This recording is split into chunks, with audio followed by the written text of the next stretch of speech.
પ્રાચીન સમયથી યોજાતી ગિરનારની લીલી પરિક્રમા આ વર્ષે 12 નવેમ્બરના રાત્રિથી વિધિવત રીતે શરૂ થશે। આજે સાધુ સંતો અને વહીવટીતંત્ર દ્વારા ગિરનારની પરિક્રમાના રૂટનું નિરીક્ષણ કરવામાં આવ્યું।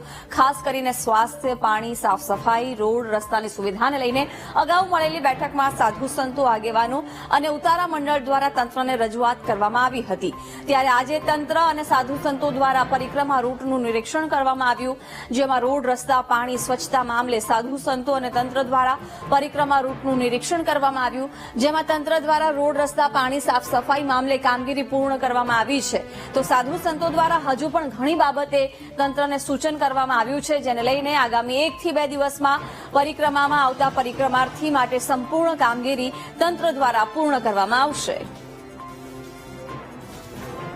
રોડ, રસ્તા હોય, પીવાના પાણીની સુવિધા હોય, સ્વાસ્થ્યની સુવિધા હોય, સફાઈની સુવિધા હોય, આ બધી બાબતે જે આજે સુવિધાઓ ઊભી કરવામાં આવી છે, સાથે સાથે અન્ય ક્ષેત્રોને પરમિશનની વાત હોય, એ તમામ જે પ્રક્રિયાઓ છે પૂર્ણ કરવામાં આવી છે। અને આજે પૂજ્ય સાધુ સંતો સાથે આ રૂટનું જે છે નિરીક્ષણ પણ આજે કરવામાં આવ્યું અને એમના જે પણ સુઝાવ છે એ પણ લેવામાં આવ્યા છે।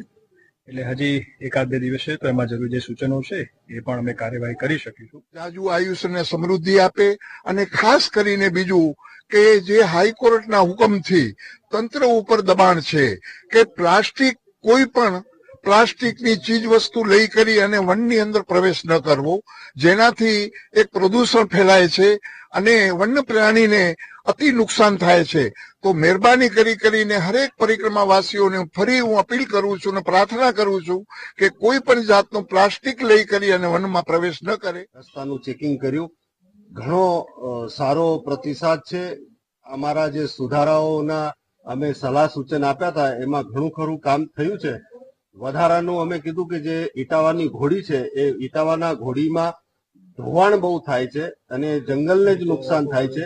જો જંગલનો જ પથ્થર, જંગલની માટી વાપરીને જો એ થોડી દિવાલો અને રસ્તાને પથ્થર વાપરીને જો ઠીક કરવામાં આવે તો એનાથી જંગલનું ધોવાણ બચશે અને લોકોને નુકસાન ઓછું થશે, જંગલને નુકસાન ઓછું થશે એવી સલાહ સૂચન